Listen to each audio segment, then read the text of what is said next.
प्रिय विद्यार्थियों, आइए पढ़ते हैं उत्तर प्रदेश माध्यमिक शिक्षा परिषद प्रयागराज के कक्षा 9 के संस्कृत विषय के अंतर्गत पद्य खंड में रामस्य पितृभक्ति ही इस शीर्षक के आज के अंश को। आज हमें पढ़ना है पद्य संख्या 17 से। तो देखिएगा, उच्चारण कर लें। तद ब्रूहि वचनम देवी राज्यों यदभिकांक्षितं करिष्ये प्रतिजाने च रामो द्युर्नाभिभाषते। तमार्जव समायुक्तम अनार्या सत्यवादिनम उवाच रामम कैकेयी वचनम भृश दारुणम। पुरा दैवासुरे युद्धे पित्रा ते मम राघव रक्षितेन वरौ दत्तौ साशल्येन महारणे। तत्र मे याचितो राजा भरतस्याभिषेचनं गमनं दंडकारण्ये तव चाद्यैव राघव। यदि सत्य प्रतिज्ञं तुम पितरं कर्तुम इच्छसि आत्मानं च नरश्रेष्ठ मम वाक्यम इदं शृणु। त्वयारण्यं प्रवेष्टव्यं 9 वर्षाणि 5 च भरतः कौशलपतेः प्रशास्तु वसुधामिमाम्। तदप्रियम अमित्रघ्नु वचनम मरणोपमं श्रुत्वा न विव्यथे रामः कैकेयीं चेदम अब्रवीत। एवमस्तु गमिष्यामि वनं वस्तुम अहं त्युतः जटाचीर्धरो राज्यः प्रतिज्ञामनुपालयन्। अहं हि सीतां राज्यं च प्राणानिष्टान् धनानि च हृष्टो भ्रात्रे स्वयं दद्यां भरताय प्रचोदितः। न हेतु धर्मचरणं किंचिदस्ति महत्तरं यथा पितरि शुश्रूषा तस्वा वचन क्रिया। चलिए शब्दार्थ के लिए तुरंत पहुँचिए। तद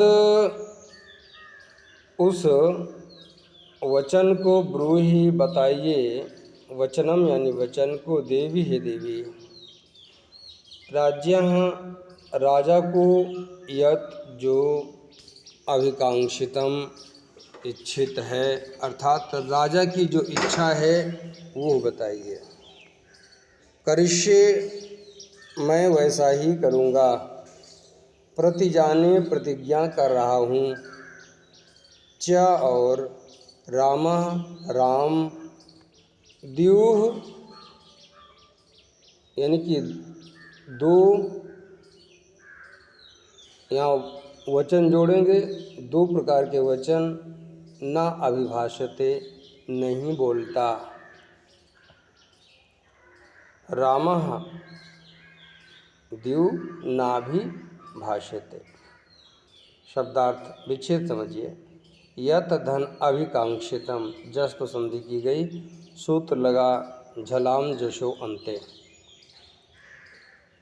द्युः धन ना धन अभिभाषते, द्युः धन ना में विसर्ग संधि है और ना धन अभिभाषते में दीर्घ स्वर संधि है। प्रसंग समझिएगा। प्रस्तुत अवतरण में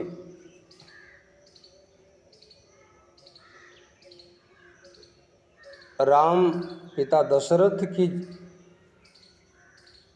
इच्छा के विषय में पूछते हुए कैकेयी से कह रहे हैं।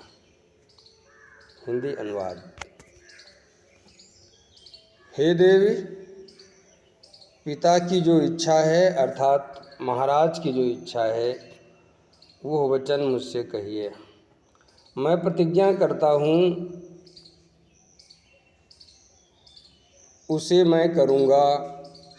राम दो प्रकार की बातें नहीं करता, अर्थात जो मैं कह रहा हूँ उसे कभी भी बदलूँगा नहीं, अर्थात कह दिया तो उसका पालन मैं जरूर करूँगा। तम उन राम से आर्जो सरलता समायुक्तम संपन्न अनार्या, अनार्य कहते हैं दुष्ट को, दुष्ट स्त्री को, तो यहाँ हम अर्थ लेंगे स्वार्थी यानी स्वार्थिनी। सत्यवादिनम, सत्य बोलने वाली, ये राम का विशेषण है। उवाच बोली, रामम राम से, कैकेयी कैकेयी, वचनम वचन, वृष अत्यंत दारुणम कठोर। विच्छेद नोट कर लेंगे। तम धन आर्जव, धन सम, धन आयुक्तम, धन अनार्या। सत्यवादिनम, सत्य बोलने वाले। भृश दारुणम,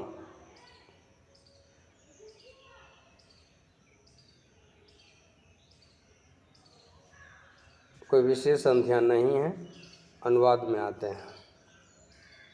प्रस्तुत अवतरण में कैकेयी द्वारा स्वार्थपूर्ण वचन कहे जाने की स्थिति का उल्लेख किया गया है। स्वार्थिनी कैकेयी सरलता और श्रेष्ठता से संपन्न, सत्यवादी उस राम से अत्यंत कठोर वचन बोली। इतना ही अनुवाद है विद्यार्थियों, अतिरिक्त नहीं है, नहीं तो आप सोचें इतना कैसे कम हो गया।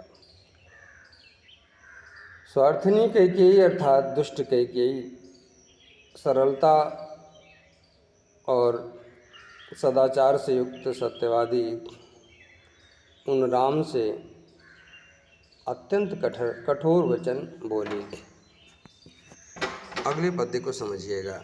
पूरा बहुत पहले दैवासुर युद्ध में पिता ते तुम्हारे, मम मुझे, राघव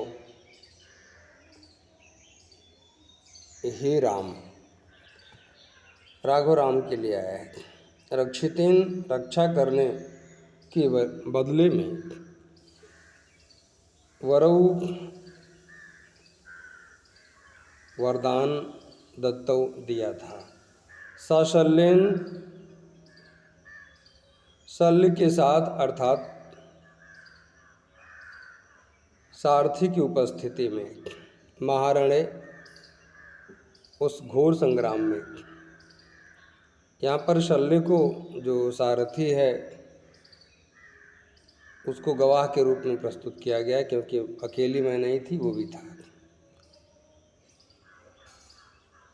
विच्छेद समझिएगा।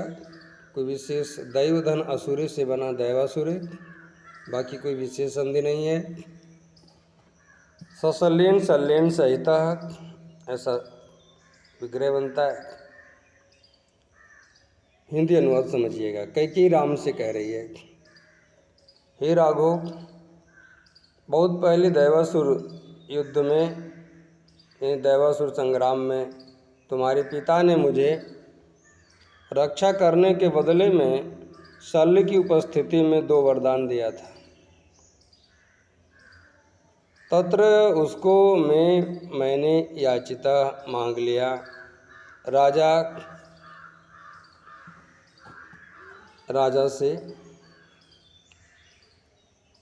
भरतस्य अभिषेचनम, भरत का राज्याभिषेक, गमनम जाना, दंडकारण्य, दंडक नामक वन में, तव तुम्हारा, च और अद्य आज ही। विच्छेद समझिएगा। याचिता मांग लिया, याच धातु है, तो प्रत्यय है, ये आपकी कक्षा 10 में काम करेगा।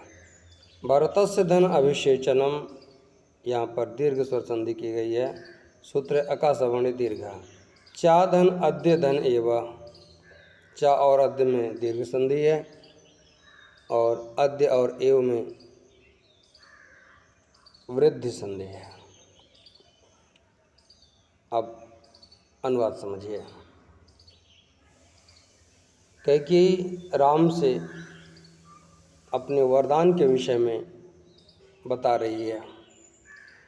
उस वरदान को मैंने राजा से मांग लिया है। एक भरत का राज्याभिषेक और आज ही तुम्हारा दंडक नामक वन में चले जाना, अर्थात वचन दे चुके हो तो इसका पालन करना चाहिए। हमने उस वरदान को जो उन्होंने देवासुर संग्राम में हमें दिया था, उसको राजा के रूप में भरत का अभिषेक और तुम्हारा आज ही दंडक वन में गमन मांग लिया है।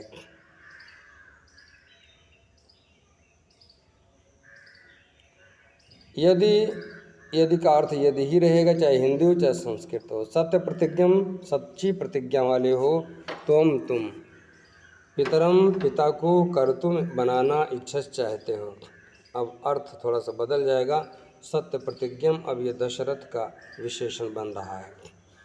आत्मानम अपने आप को, चा और नर श्रेष्ठ, श्रेष्ठ यानी कि अपनी बातों पर अडिग रहने वाला मानते हो तो मम वाक्यम मेरे वचनों को इदम इन सुनो। कर्तुम धन इच्छा से दो शब्द हैं। नरश्रेष्ठ, नरेशु श्रेष्ठ, यहाँ पर तत्पुरुष समास का प्रयोग किया गया। वाक्यम धन इदम। हिंदी अनुवाद।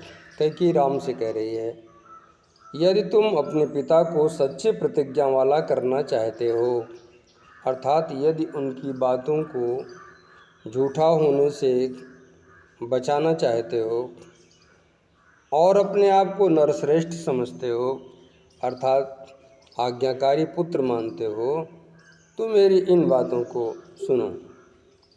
एक बार फिर समझेंगे। यदि तुम अपने पिता को सच्ची प्रतिज्ञा वाला करना चाहते हो, अर्थात सिद्ध करना चाहते हो, और अपने आप को आज्ञाकारी पुत्र समझते हो, तो मेरी इन बातों को ध्यान से सुनो।